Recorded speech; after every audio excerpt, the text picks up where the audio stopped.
Hello student, तो जैसे कि दोस्तों यूपीसीएल पिटकुल का जो है 10 जनवरी को पेपर है और इसके दो पार्ट जो प्रीवियस ईयर 2017 में क्वेश्चन पेपर हुआ था उसका जो है 2 पार्ट पहले अपलोड कर चुके हैं। तो आज ये थर्ड पार्ट है। जरा देखिए, थर्ड पार्ट में 40 क्वेश्चन हो गए थे।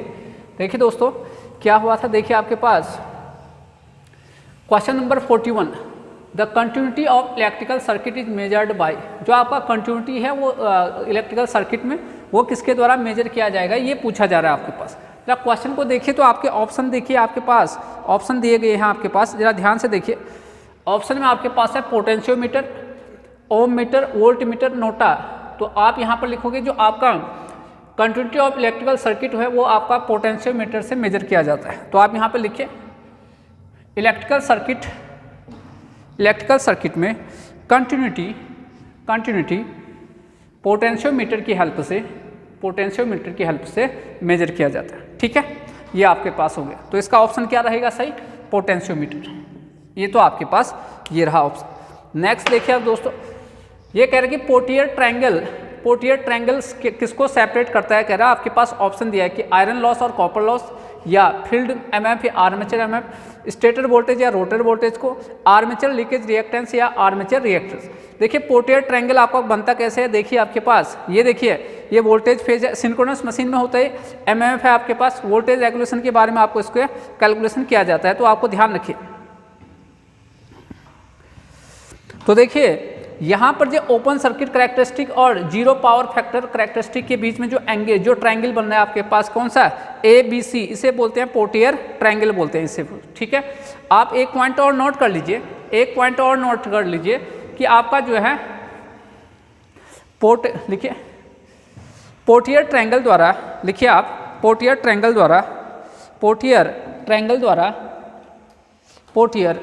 द्वारा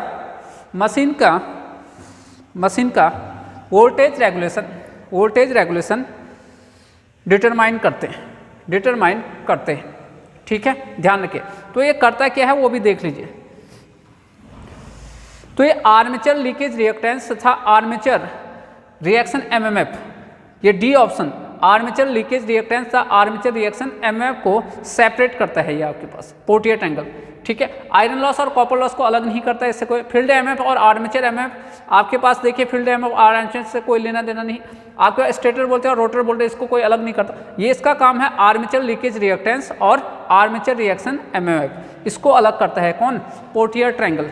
कौन करता है आपका, पोर्टियर ट्रायंगल आपके पास ये करता है। ये हो गया क्वेश्चन नंबर 42, इतना आपको ध्यान रखना। तो 42 तक तो आपके पास ये क्वेश्चन, तो डी ऑप्शन इसका हो गया है डी। ध्यान रखिए पोर्टियर ट्रायंगल आपका क्या करता है, मशीन में वोल्टेज रेगुलेशन को डिटरमाइन करते हैं इसकी हेल्प से, इतना आपको ध्यान रखना है। अब नेक्स्ट देखिए क्वेश्चन नंबर देखिए भाई 43, क्वेश्चन नंबर 43। ये देखिए 43 लिखिए,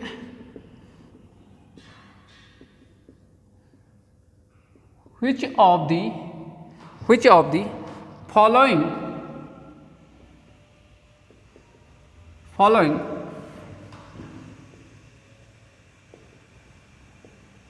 material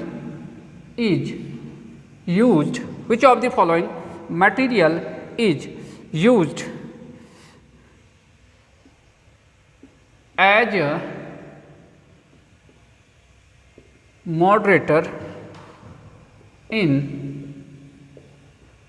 nuclear power station. Nuclear power station में कह रहा है कि कौन सा आपका जो है मॉडरेटर की तरह यूज होता है। ऑप्शन आपके पास दिया है, ऑप्शन देखिए, ग्रेफाइट, बी ऑप्शन दिया है आपका बोरोन, सी ऑप्शन कैल्शियम, और डी ऑप्शन आपको दिया है प्लूटोनियम, प्लूटोनियम, ये दिया आपके पास। ठीक है, ये आपको ध्यान रखें। देखिए कह रहा है कि न्यूक्लियर, देखिए which of the following material is used as a moderator in the nuclear power station. कह रहा है कि न्यूक्लियर पावर स्टेशन में इनमें से किसका यूज आपका जो है मॉडरेटर की तरह करते हैं। तो ऑप्शन दिया है ग्रेफाइट दिया, बोरोन दिया, कैल्शियम दिया है और प्लूटोनियम दिया है। तो ध्यान से देखिए इसमें से आपके पास मॉडरेटर क्या होता है पहले वो देखिए। देखिए मॉडरेटर वो होते हैं, देखिए पहले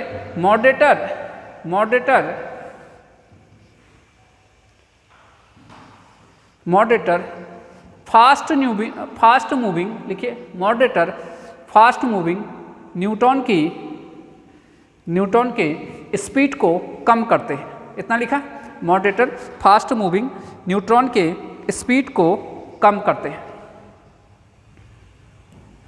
देखिए कॉमनली लिखिए, दूसरा पॉइंट लिखिए, commonly used moderator are graphite, आपके पास ग्रेफाइट है, ग्रेफाइट लिखिए, हैवी वाटर, फॉर्मूला क्या होता है इसका D2O, नॉर्मल वाटर का H2O, D2O can be use as moderator. लिखिए नॉर्मली जो आपका यूज होता है ग्रेफाइट और हैवी वाटर, लेकिन न्यूक्लियर पावर स्टेशन में आपका किसका यूज करते हैं, पानी का तो यूज नहीं करते हैं, किसका यूज करते हैं, इसका यूज नहीं करते हैं। आपको न्यूक्लियर में पूछा है तो इसका यूज नहीं करेंगे तो किसका यूज करेंगे, ग्रेफाइट का। तो आपका ऑप्शन क्या हो गया, ग्रेफाइट हो गया। ठीक है भाई, ये आपका हो गया 43 क्वेश्चन। अब नोट कर लिया हो तो ग्रेफाइट आपका ऑप्शन मिल गया।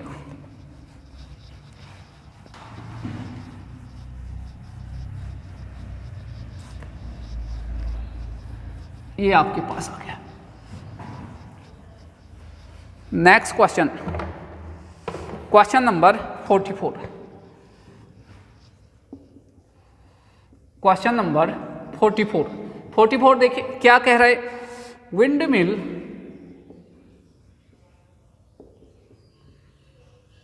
Works on the principle of, कह रहा है कि आपका जो विंड मिल है कौन से सिद्धांत पर काम करता है, ये पूछा जा रहा है। ऑप्शन दिया है रोटेशन पर, बी ऑप्शन दिया था 2017 का पेपर है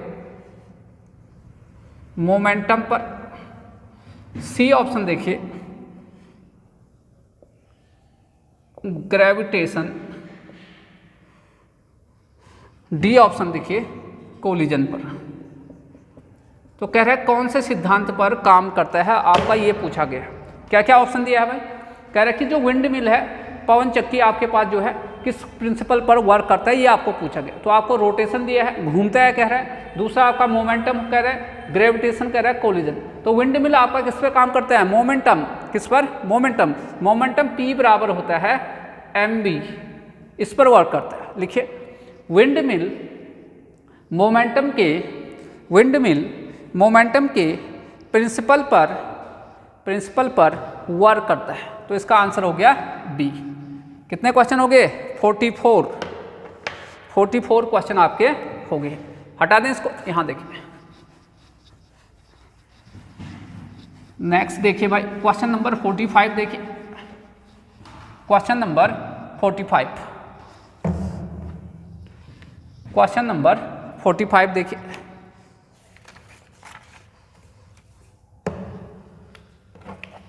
क्वेश्चन नंबर 45 लिखिए, अ 3-phase 440 volt 50 hertz induction motor has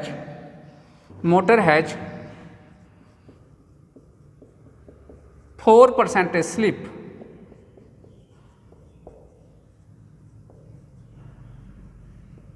the frequency of rotor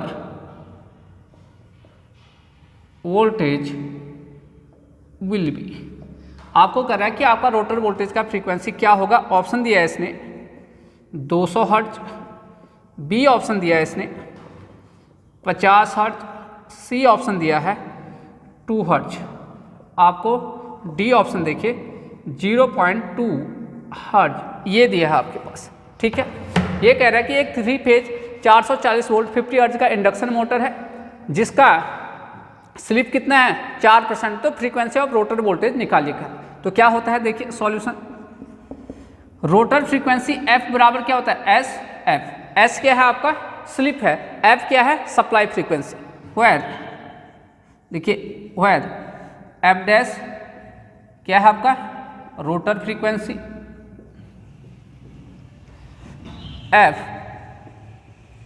supply frequency लिखा भाई इतना, एस क्या है स्लिप। यहां देखिए स्लिप का मान एस दिया है आपका 4%, सप्लाई फ्रीक्वेंसी कितना दे रखा है 50 हर्ज दे रखा है। ठीक है, ये आपको मान दे रखा है, तो इसमें मान रख दीजिए। एस का मान देखिए 4, परसेंटेज को हटाने के लिए 100 इंटू एफ का मान कितना है 50, ये कितना गया 2, तो कितना गया 2 से भाग करें 2 हर्ज, कितना आंसर आ गया 2 हर्ज।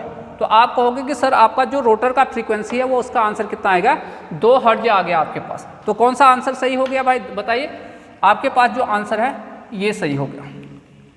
ठीक है, ध्यान रखिए कितने क्वेश्चन 44 नोट करिए फटाफट, नोट कर लिया होगा। अब इतना तो आपके पास आ गया।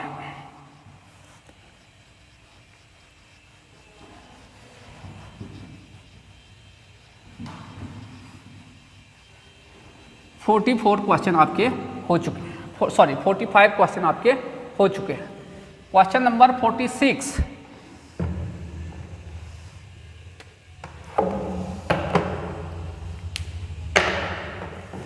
क्वेश्चन नंबर 46 देखिए, अब 5 HP हॉर्स पावर कहते हैं, 50 hertz 3 phase 440 volt induction machine are, IM का मतलब induction machine are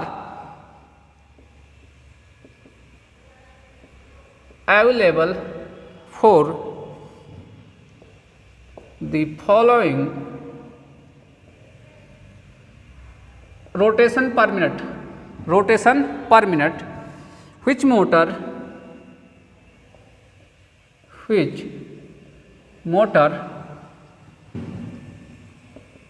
will be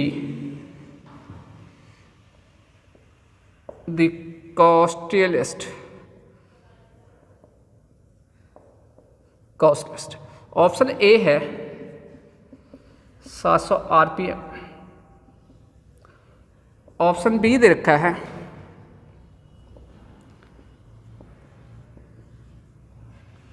option C दिया गया है और डी ऑप्शन दिया गया है। ये आपको दिया गया है। ठीक है, कह रहा है कि एक 5 अश्व शक्ति हॉर्स पावर 50 हर्ज का 3 फेज 440 वोल्ट इंडक्शन मोटर है कह रहा है। ठीक है, किसके लिए अवेलेबल है कह रहा है, ये आपके इन आरपीएम स्पीड के लिए अवेलेबल है। तो कह रहा है कि आप इस स्पीड को देख के बताएं कि कौन सा वाला मोटर सबसे महंगा होगा। कॉस्टलीस्ट का मतलब सबसे महंगा होगा, आपको ये बताना है।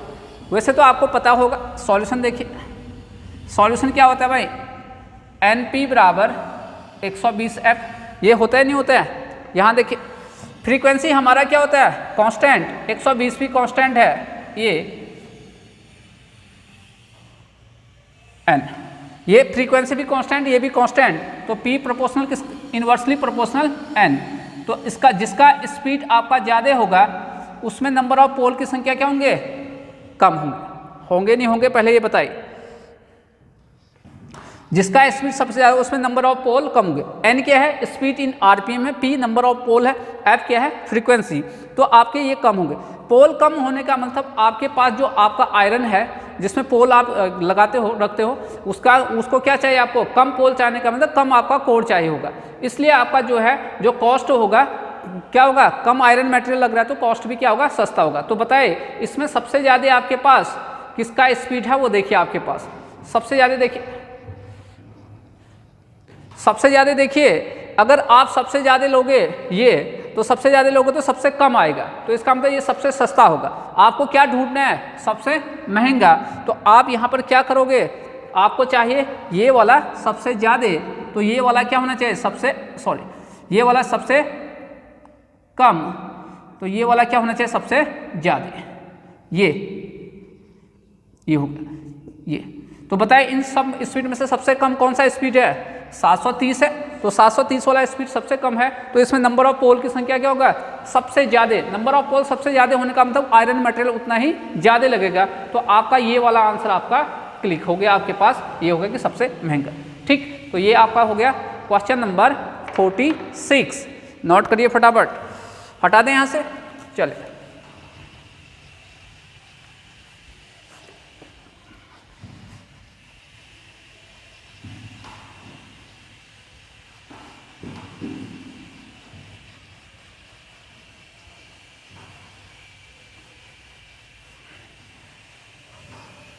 अब देखिए क्वेश्चन नंबर 47,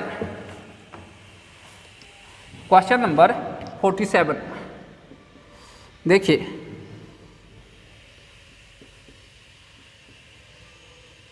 द चीपेस्ट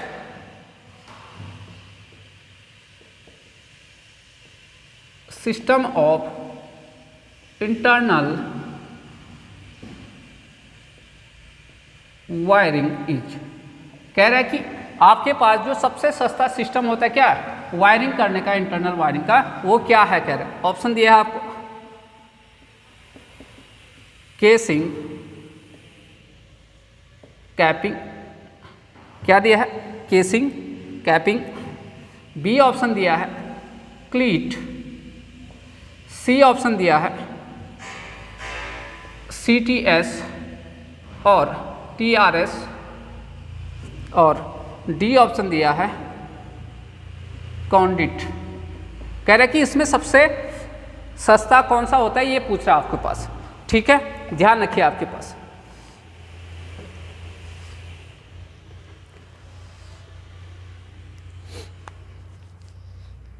तो देखिए जो सबसे सस्ता होता है ये होता है क्लीट।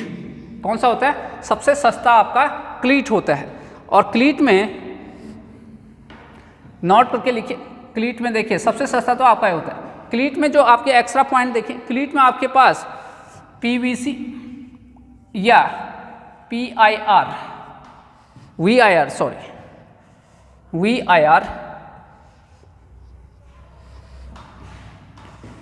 फर्स्ट पॉइंट लिखिए PVC, देखिए क्लीट में PVC या VIR इंसुलेटेड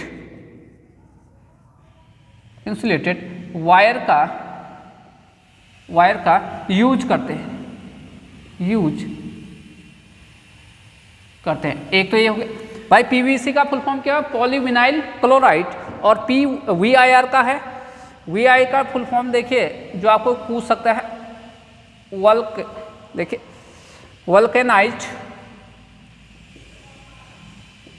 इंडियन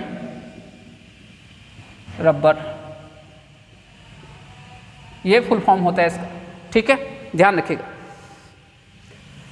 ये तो हो गया PVC, क्लीट के बारे में। क्लीट का देखिए, क्लीट का जो है ये वाला इंसुलेटेड वायर का यूज करते हैं, ये आपका है क्लीट का देखिए सस्ता तो है, लेकिन इसका इसका जो अपीयरेंस होता है सबसे बेकार होता है।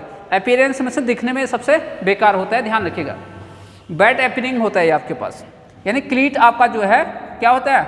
बैड अपीयरिंग होता है, वो बेकार दिखावा वाला होता है। ये तो हो गया, ठीक है, नोट कर लिया, इतना नोट करिए। जब ये नोट कर लिया तो देखिए और लोग भी आ रहे हैं, और लोग भी हैं, देखिए इसमें और लोग देखिए यहाँ पर इसका फुल फॉर्म पूछ सकता है CTS का फुल फॉर्म देखिए कैप टायर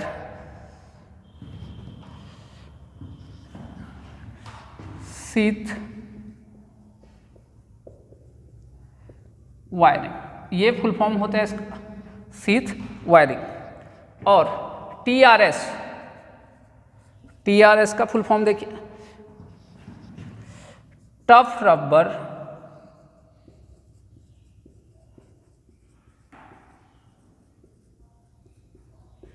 शीथ वायरिंग, ये फुल फॉर्म होते हैं। ठीक है, तो ध्यान रखिए।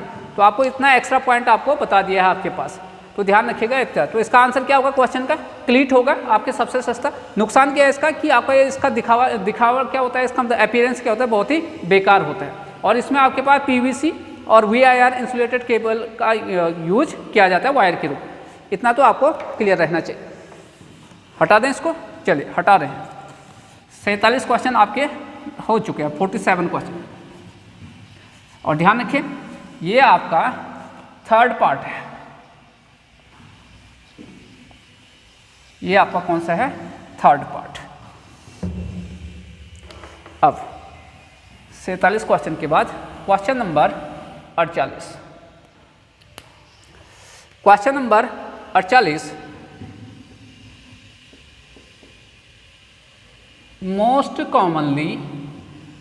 Commonly used watt meter is. क्या है कह रहा है आपको देखो,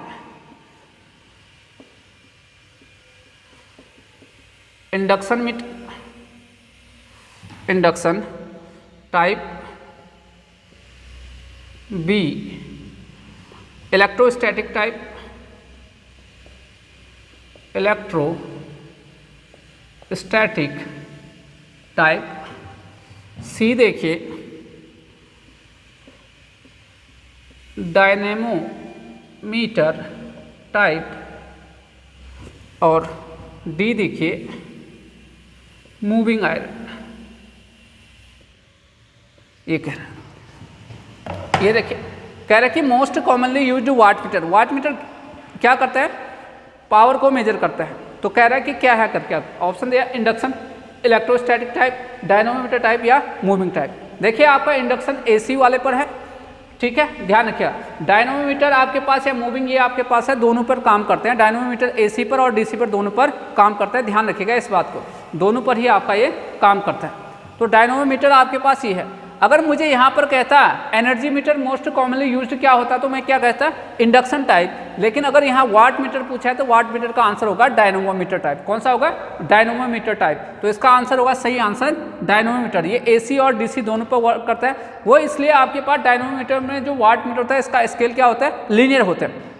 यहाँ देखिए मूविंग आयरन में जो आपका स्केल होता है वो आपका वाट मीटर का वो नॉन लीनियर होता है। और लीनियर और नॉन लीनियर में अगर आपको कंपैरिजन पूछे तो लीनियर वाला बेस्ट होता है, इसलिए आप डायनेमोमीटर को। इंडक्शन ओनली AC पर वर्क करता है, DC पर वर्क नहीं करता यार। तो यहाँ पर इसका आंसर क्या होगा? डायनेमोमीटर AC और DC पर वर्क करता है। अगर यहीं पर आपको एनर्जी मीटर पूछा तो मैं क्या आंसर टिक करता? इंडक्शन मीटर कहता। ठीक है भाई, इतनी आपको ध्यान रखिए। तो इतना तो आपको क्लियर रहना चाहिए। तो मोस्ट कॉमनली यूज कौन सा? डायनेमोमीटर हो गया आपका। तो आंसर इसका आपका आ गया डायनेमोमीटर हो गया। ठीक है, इतना आपको क्लियर रहना चाहिए। अब कितने क्वेश्चन हो गए भाई? 48।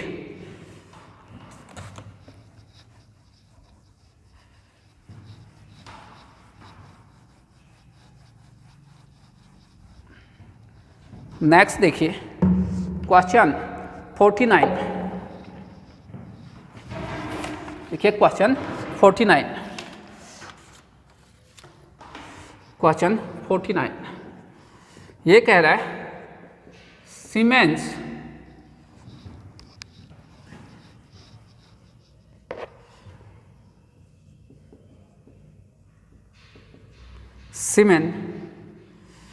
is unit for measuring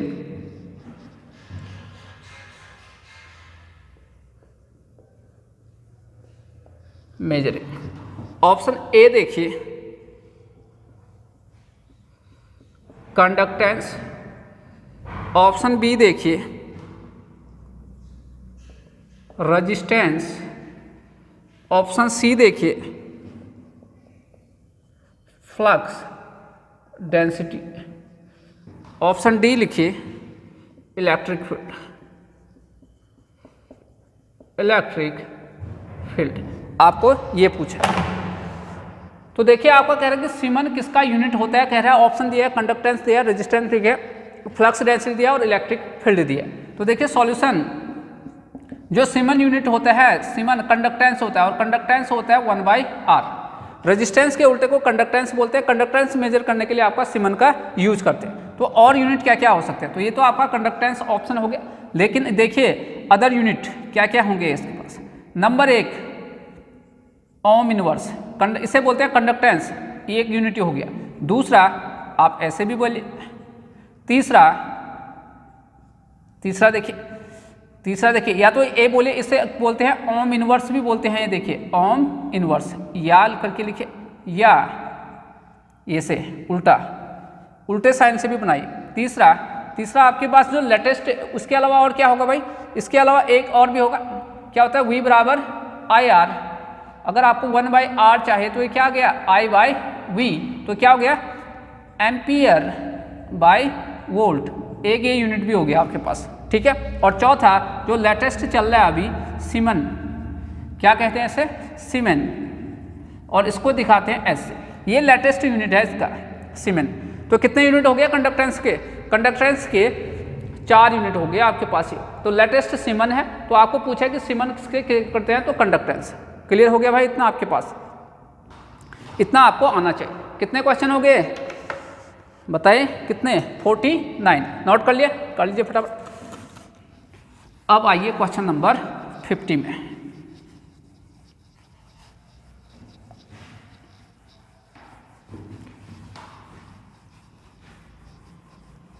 question number 50 में आइए। क्वेश्चन नंबर 50 में आप आइए।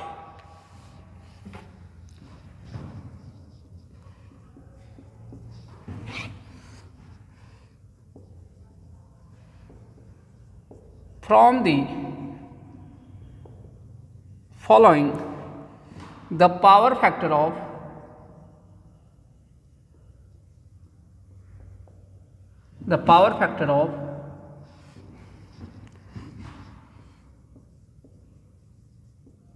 an alternator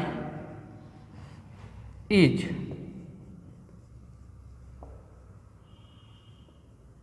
determined by, किसके द्वारा डिटरमाइन किया जाता है, बाय, पूरा लिखिए, इट्स स्पीड, बी ऑप्शन लिखिए, लोड, सी ऑप्शन लिखिए, प्राइम मूवर, डी ऑप्शन लिखिए, नन ऑफ नोट। तो देखिए सॉल्यूशन, क्वेश्चन देखिए, from the following the power factor of alternator, AC generator को अल्टरनेटर बोलते हैं, ध्यान रखिए। किससे डिटरमाइन करते हैं, ये कहना क्या कहते हैं, एसी जनरेटर को अल्टरनेटर बोला जाता है। स्पीड से, लोड से या प्राइम मूवर से। देखिए आपके पास जो पावर फैक्टर डिटरमाइन किया जाता है वो लोड के हिसाब से किया जाता है। लोड के हिसाब से ही तुम बता सकते हो कि आपका पावर फैक्टर लैग कर रहा है, लीड कर रहा है, यूनिटी है आपके पास, होता है। तो लिखिए अल्टरनेटर का पावर फैक्टर लोड के आधार पर, लोड के बेस पर ही डिसाइड करते हैं। अर्थात पावर फैक्टर लैग करेगा या लीड करेगा, लोड पर डिपेंड करता है, ठीक हो गया भाई। तो क्वेश्चन आपके हो गए 50 क्वेश्चन क्लियर हो गए यहाँ से।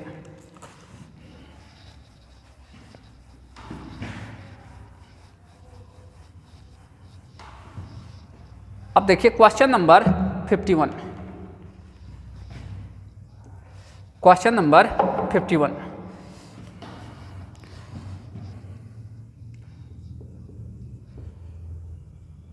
द पावर फैक्टर ऑफ, देखिए the power factor of 3-phase induction machine at full load is near to, कितना होगा कह रहे हैं आपके पास, यूनिटी बी 0.5 लैगिंग,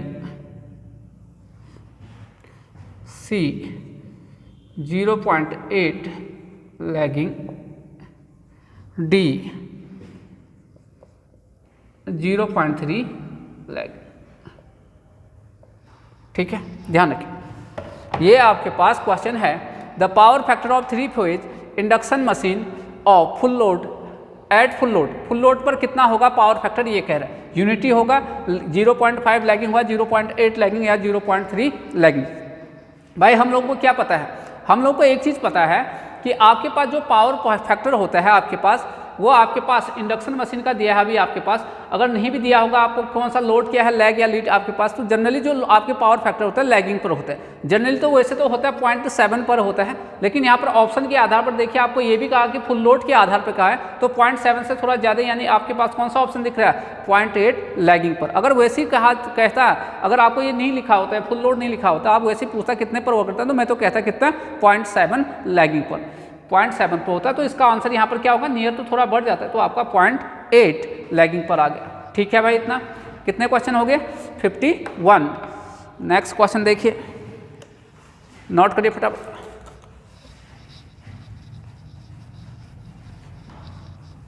ये हो गया क्वेश्चन नंबर 52। क्वेश्चन नंबर 52 देखिए, question number fixed. An exciter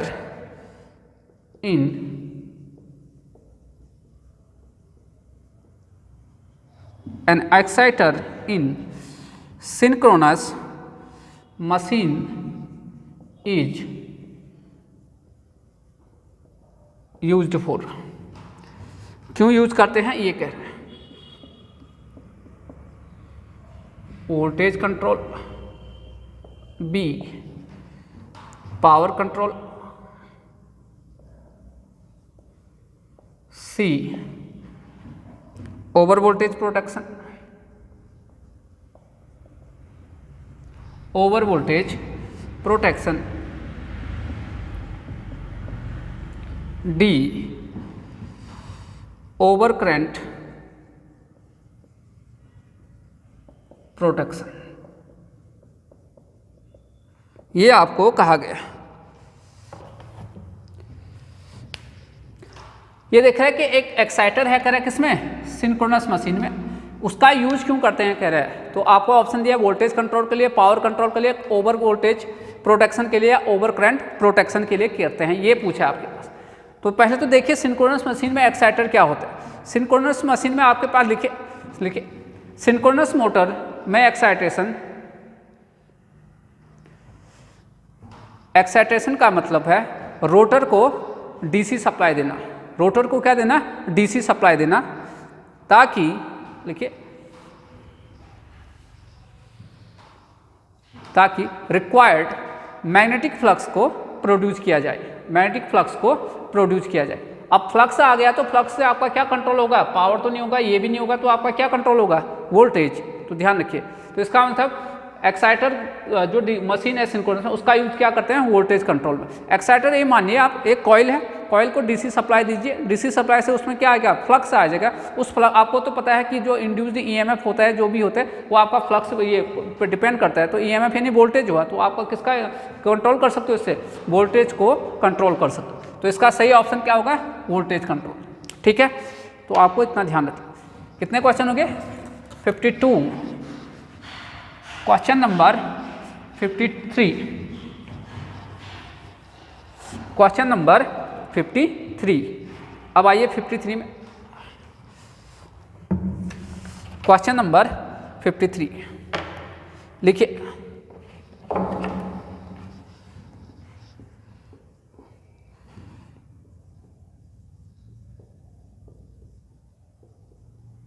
from the following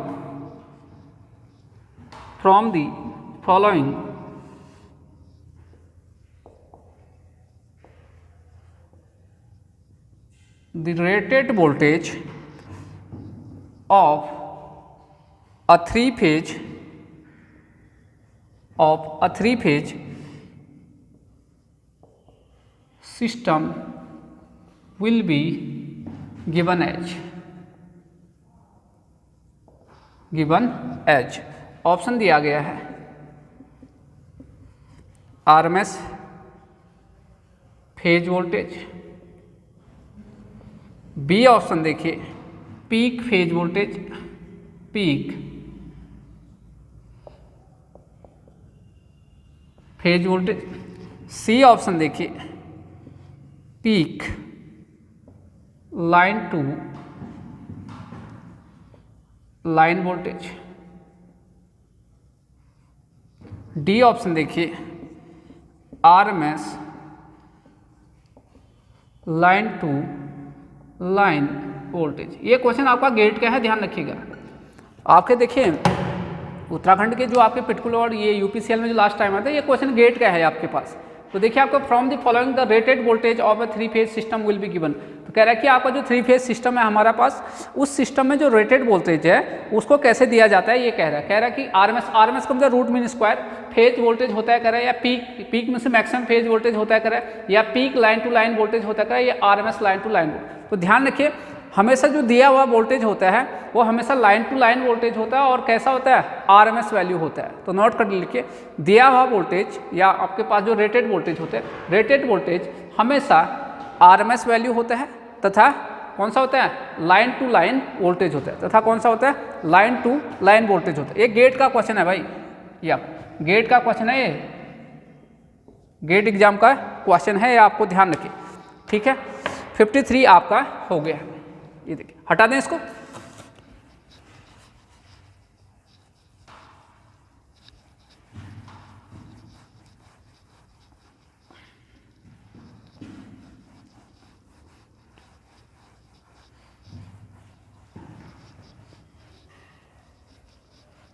अब नेक्स्ट क्वेश्चन देखिए 54 में आई, 54 A transformer has negative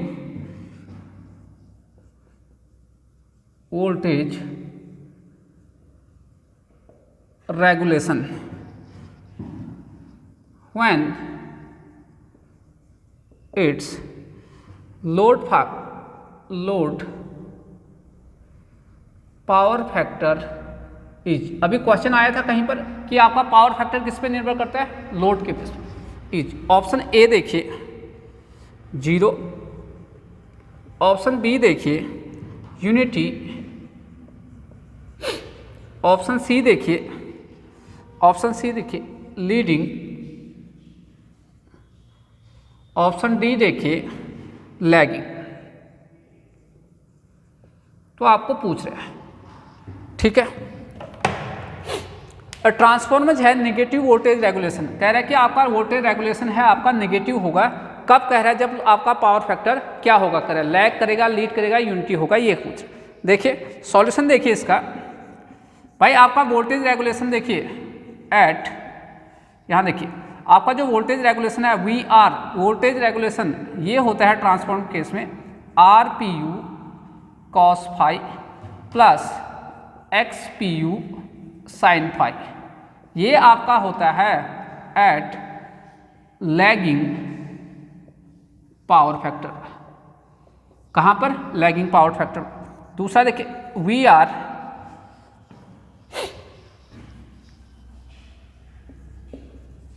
आपका R P U cos phi minus X P U sine phi. कहाँ पर, एट लीडिंग पावर फैक्टर। ये आपके पास होता है, ठीक है। ये हो गया मेथड फर्स्ट। क्या हो गया, मेथड फर्स्ट। तो यहां देखिए कहां पर आपका नेगेटिव आने की संभावना है भाई, अगर ये वाला टर्म ज्यादा होगा तो ज्यादा में से कम घटाओगे, ठीक है। ये ज्यादा में से आपका कम अलग करोगे तो ये किस साइन का है, माइनस। तो यहां पर देख रहे हैं आपका नेगेटिव आ सकता है, कौन से पावर फैक्टर पर, लीडिंग पावर फैक्टर पर। लैगिंग पर हमेशा जुड़ रहे हैं तो कभी भी आपका जो है नेगेटिव नहीं आ सकता है। देखिए आपका नेगेटिव नहीं आ सकता। तो आप कहोगे सर लीडिंग पावर फैक्टर पर आपका जो है ट्रांसफार्मर का वोल्टेज रेगुलेशन क्या हो सकता है, नेगेटिव हो सकता है। एक तो आपने इस फॉर्मूले से देख लिया, ठीक है भाई, इतनी बात क्लियर होगी, क्लियर है इतना, देख लिया। मेथड चूज देखिए, मेथड सेकंड देखिए, मेथड सेकंड अगर आपको ग्राफ याद है इसका तो वहां से भी कर सकते हो, मेथड सेकंड में आप ग्राफ से भी कर सकते हो। ग्राफ क्या होता है भाई ट्रांसफार्मर के वोल्टेज रेगुलेशन का, वो भी देख लीजिए आप। जो ग्राफ होता है, ये जो वोल्टेज रेगुलेशन होता है मेथड सेकंड आपका ये आता है, ये मैक्सिमम वोल्टेज रेगुलेशन है ये, और ये मिनिमम आपका यहाँ पर 0। तो आप देखिए वोल्टेज रेगुलेशन आपका देखिए ये वाला कहलाता है यहाँ पर लैगिंग रीजन कहलाता है, यहाँ यूनिटी पावर फैक्टर होता है, और ये वाला रीजन कहलाता है लीडिंग पर।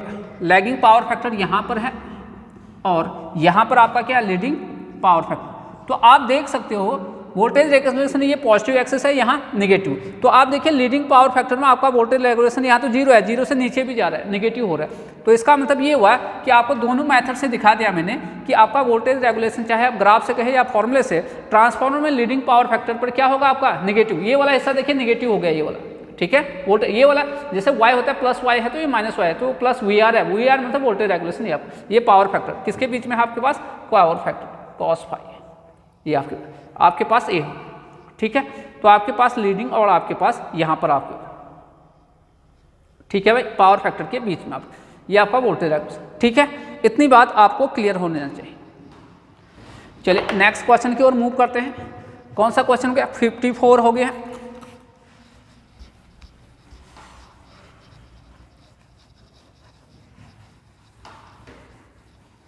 54 क्वेश्चन कर चुके हैं हम लोग।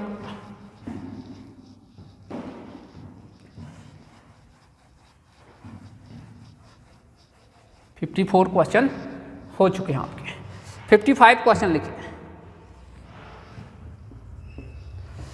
55 question. The deflection of hot wire depends upon, number 1 option लिखिए RMS value of AC। B option देखिए वोल्टेज। सी ऑप्शन देखिए average value of AC। D option लिखिए इंस्टेंटेनियस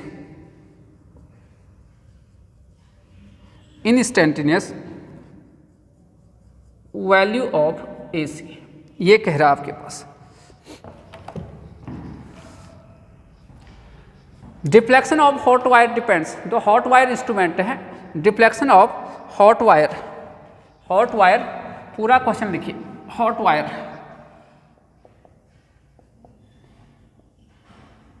इंस्ट्रूमेंट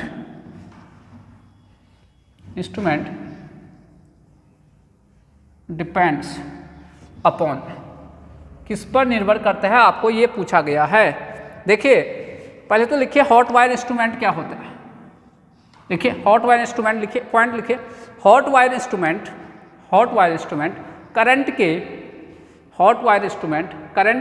हीटिंग इफेक्ट पर या करंट के हीटिंग इफेक्ट का use करता है। करंट के कौन से इफेक्ट का, हीटिंग इफेक्ट का, ठीक है।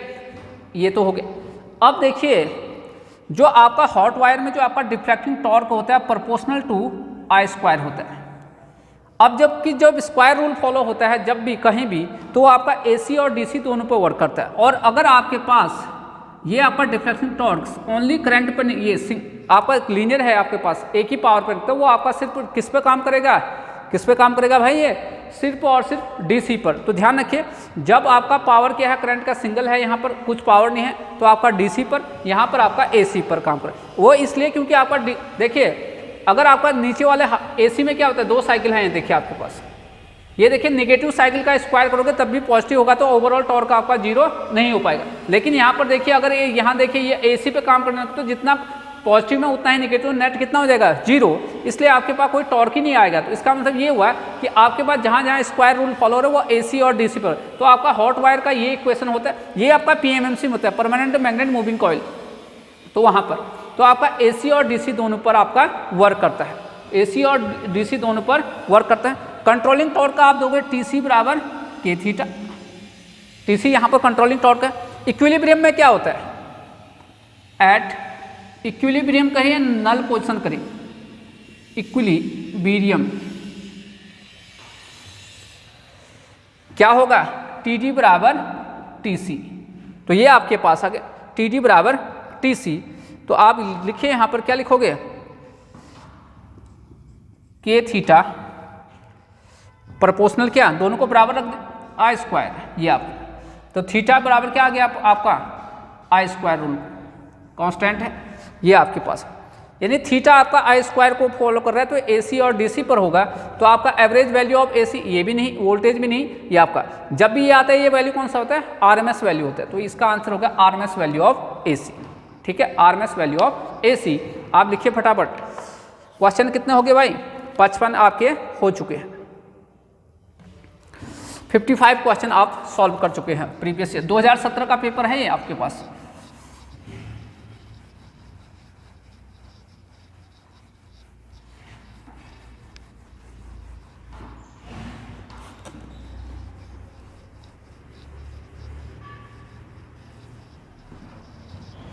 क्वेश्चन नंबर 56, क्वेश्चन नंबर 56 लिखिए फटाफट। There are no stand by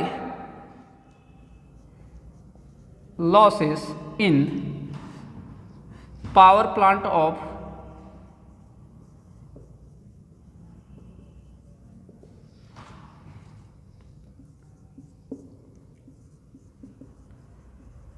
steam power plant. B option लिखिए, hydro electric power plant. C option लिखिए, nuclear power plant. D option लिखिए, डीजल पावर प्लांट। ये आपके पास है। Stand by losses, stand by losses ये कह रहा आप, स्टैंड बाय लॉसेस कह रहा है कि कौन सा ऐसा पावर प्लांट है जिसमें स्टैंड बाय लॉसेस नहीं होता है, कह रहा है। तो स्टैंड बाय लॉसेस क्या होते हैं लिखिए, स्टैंड बाय लॉसेस एक पॉइंट लिखिए, स्टैंड बाय लॉसेस तब होता है जब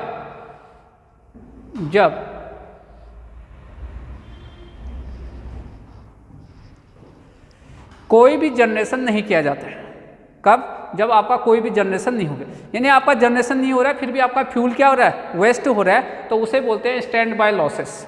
ठीक है, स्टैंड बाय लॉसेस। तो स्टैंड बाय लॉसेस कब होने वाले हैं, स्टैंड बाय लॉसेस का मतलब फ्यूल का हानि है कब, जब आप जनरेशन नहीं कर रहे हो, आप सब बंद कर चुके हैं फिर भी आपका जो है फ्यूल खत्म हो रहा है, तो उसे बोलते हैं स्टैंड बाय लॉस। लेकिन यहाँ पूछ रहा है कि आपको किस में आपका स्टैंड बाय लॉसेस नहीं होता। क्या देखिए, आपका स्टीम या जो भी अन्य प्लांट हैं, चाहे आपके ये हैं, ये यहाँ पर आपके पास जब आप जनरेशन नहीं भी कर रहे हो, ठप भी कर रहे हो, तो वहाँ पर कुछ समय पहले तक आपको जो है सिस्टम को बनाए रखना पड़ता है। लेकिन हाइड्रो इलेक्ट्रिक पावर प्लांट में जब आप जनरेट कर रहे हो तो फ्यूल तो यहाँ पर वाटर है आपके पास, तो वाटर को तभी आप वाल्व से अंदर जाने दोगे जब आप जनरेशन करोगे। अगर आप जनरेशन नहीं कर रहे हो, आप प्रोड्यूस नहीं कर रहे हो, तो आप वाल्व को क्या कर दीजिए, बंद कर दीजिए। तो इससे होगा क्या, आपका फ्यूल वेस्टेज नहीं होगा, आपका फ्यूल तभी चाहिए होगा जब आपका क्या होगा, यूज कर रहे होंगे। बाकी सब में आपको फ्यूल लगाना पड़ता है, आपको जनरेशन करने से कुछ घंटे पहले तक आपको यूज करना पड़ता है। तो आपके पास इसका आंसर हो गया हाइड्रो इलेक्ट्रिक पावर प्लांट, जहाँ पर आपका स्टैंड बाय लॉसेस नहीं होता है। स्टैंड बाय लॉसेस का मतलब होता है वेस्टेज ऑफ फ्यूल, जब आपका कोई भी जनरेशन नहीं हो रहा हो। ठीक है, नोट कर लीजिए फटाफट। 56 क्वेश्चन देखिए। अब आइए 57 क्वेश्चन, कितने हो गए 56। अब क्वेश्चन नंबर 57,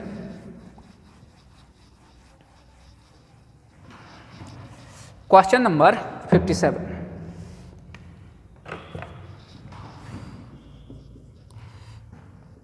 लिखिए द यूनिट ऑफ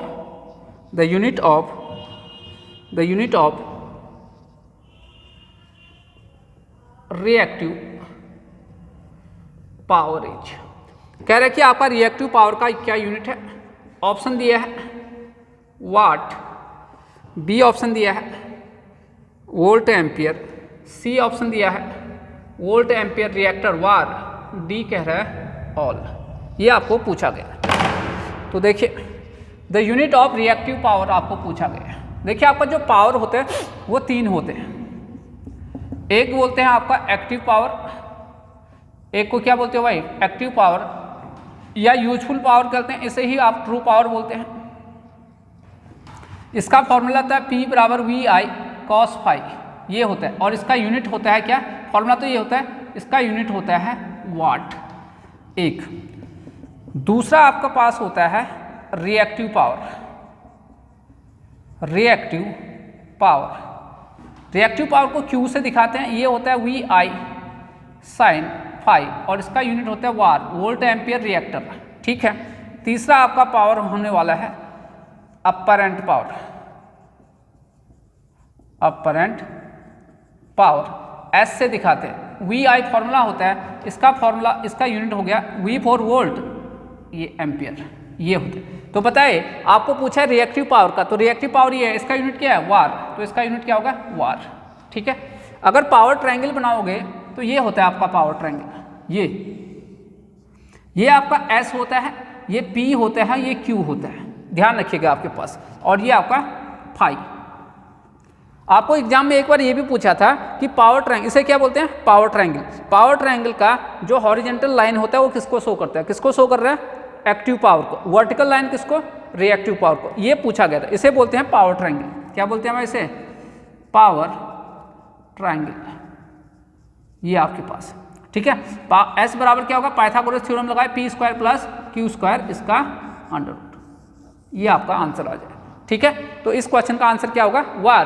तो आपको पूछेगा रिएक्टिव पावर क्या होगा, तो आप क्या बोलोगे वार होगा इसका यूनिट, ये कहोगे आप। ठीक है भाई, इतना आप नोट करिए फटाफट। कितने क्वेश्चन 57, हटा देते हैं हम इनको।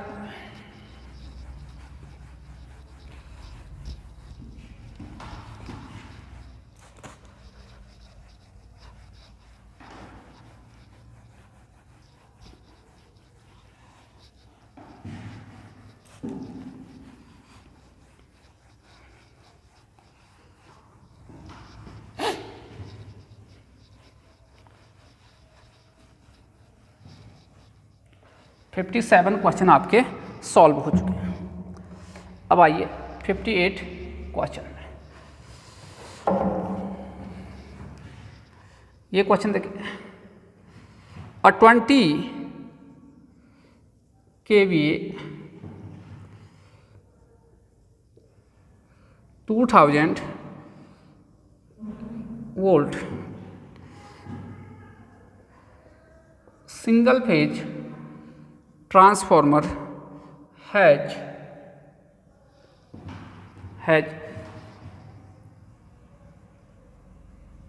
leakage impedance of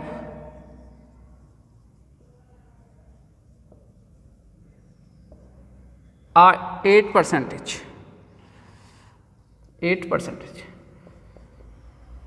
voltage required to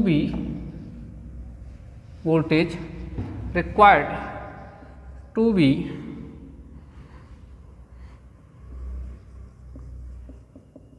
applied on the high voltage side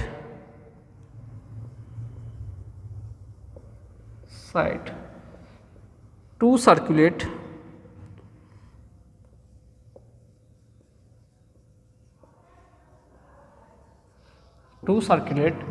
full load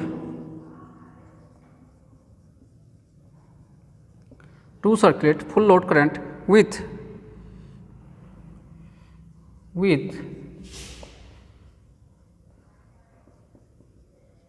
low voltage winding, इसे वाइंडिंग बोलते हैं भाई। देखिए short circuit will be, A option देखिए 16 वोल्ट, बी ऑप्शन देखिए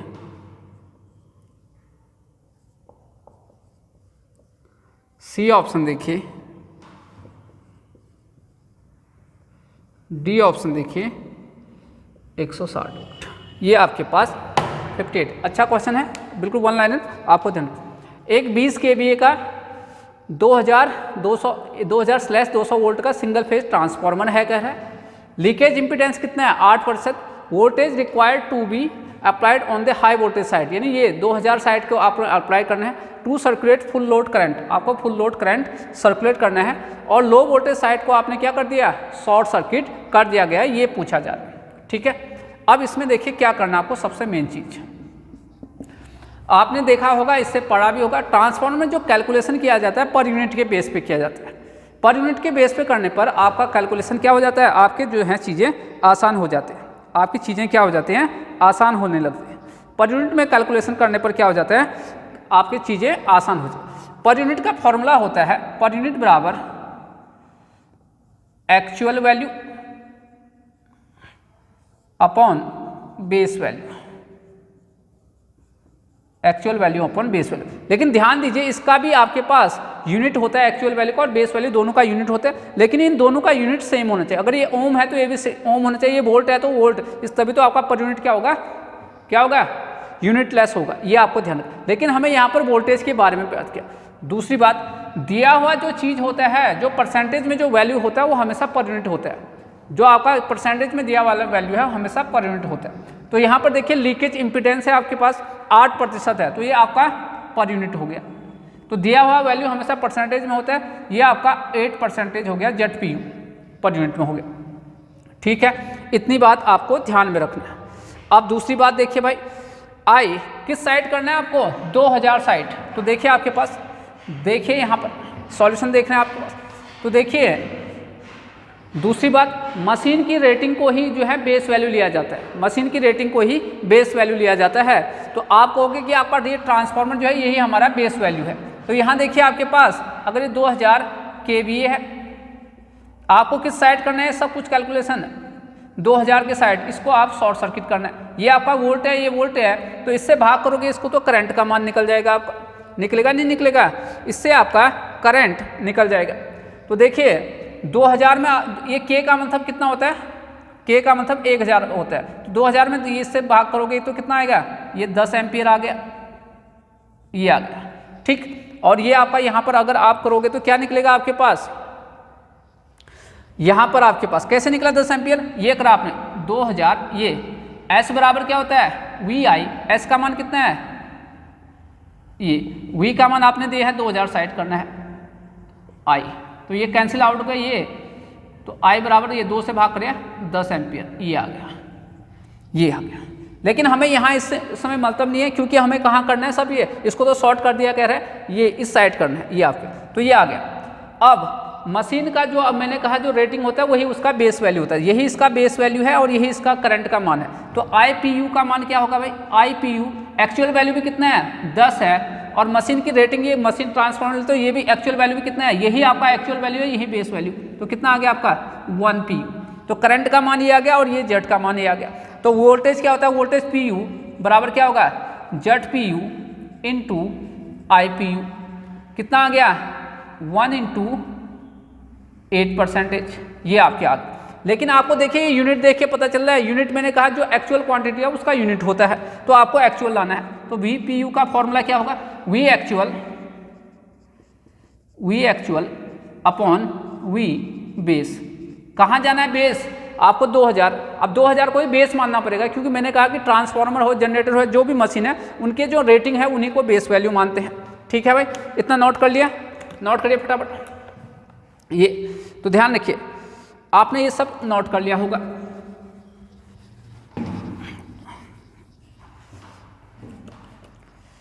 ठीक है,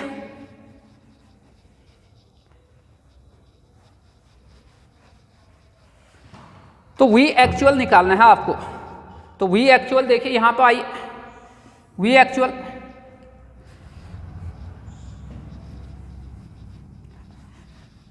देखिए भाई, वी एक्चुअल मतलब यूनिट होगा। कैसे पता चला? ऑप्शन देखिए पता चल रहा है। तो क्या होगा? V P U into V base. Base कहां पर शिफ्ट करना है आपको? ये कह रहा है द हाई वोल्टेज साइड आपको निकालना है। हाई वोल्टेज साइड ये है, तो इसका मतलब ये होगा। वी पी यू का मान कितना आया? 8, 8 क्यों 8 होगा, परसेंटेज को हटाओ 100 इंटू बेस कितना है आपके पास? 2000। ये हो गया कितना? ये तो कैंसिल करके कितना है? 160 वोल्ट। तो वी एक्चुअल का इतना नोट कर लिया। देखिए तो यहां पर वी एक्चुअल तुम्हारा आ गया है 160 वोल्ट। यही तो आपको ढूंढना था, तो ढूंढिए आपको कौन सा ऑप्शन है? डी ऑप्शन आपके मैच करके। तो ये थोड़ा ठीक क्वेश्चन नहीं कहेंगे, पर यूनिट में था, हल्का कैलकुलेशन था। तो आपको जिनको पर यूनिट के बारे में पता नहीं है तो वो लोग को तो टफ ही हुआ, अदरवाइज सही। ठीक है, 58 हो गया आपके पास क्वेश्चन। नोट कर लिया, चलिए हटाइए फटाफट। अब 59, ये पार्ट 3 है। 20-20 क्वेश्चन करके हम लोग जो है पार्ट को पूरा कर रहे हैं। पार्ट 3 है, पार्ट 2 ऑलरेडी अपलोड कर चुके हैं, ये पार्ट 3 है।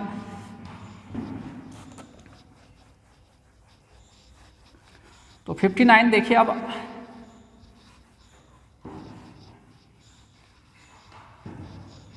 क्वेश्चन की ओर रुख करते हैं।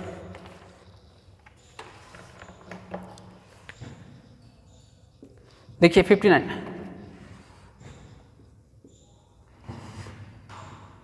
For 500 hertz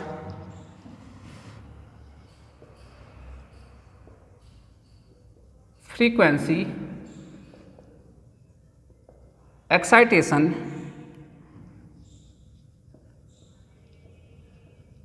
100 km long power line will be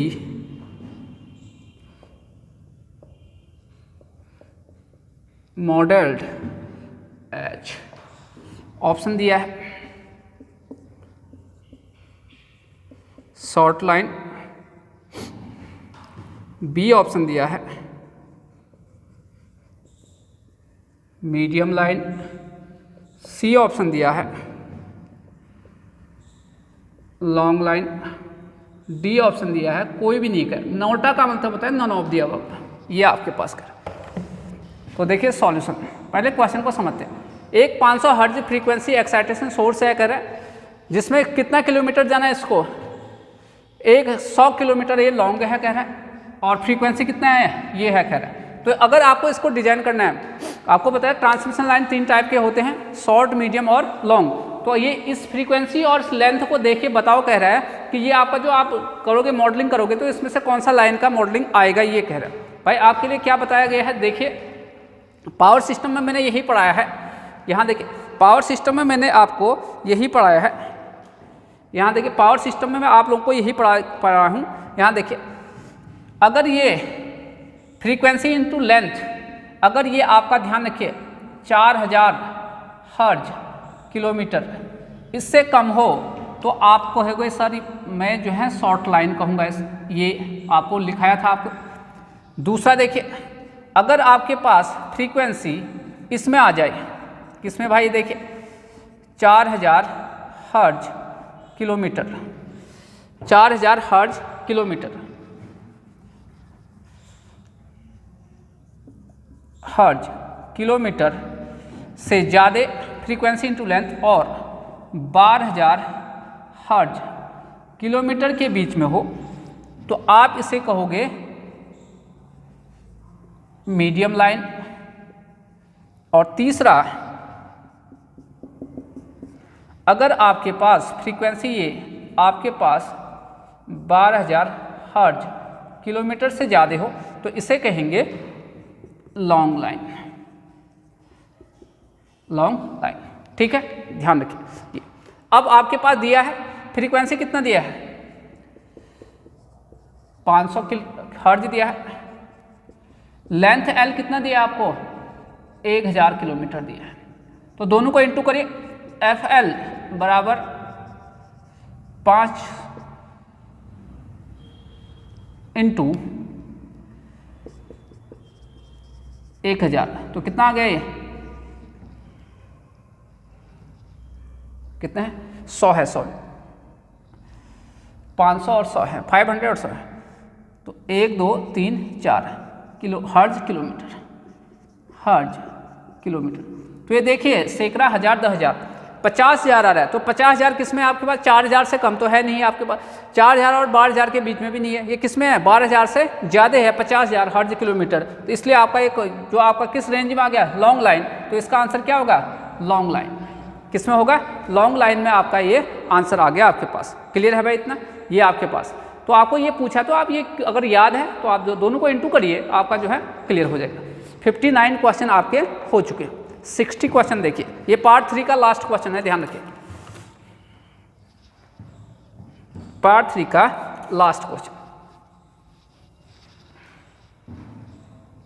part 3 का लास्ट क्वेश्चन।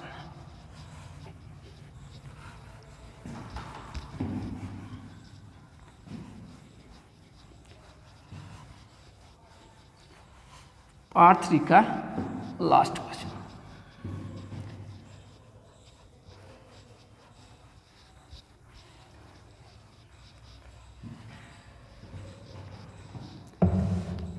साठवां क्वेश्चन लिखिए,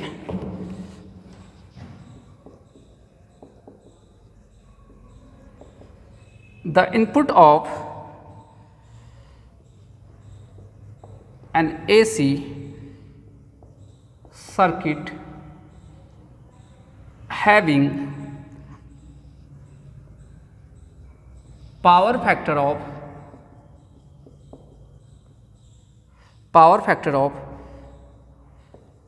0.8 lagging is 40 kilovolt ampere. The power draw by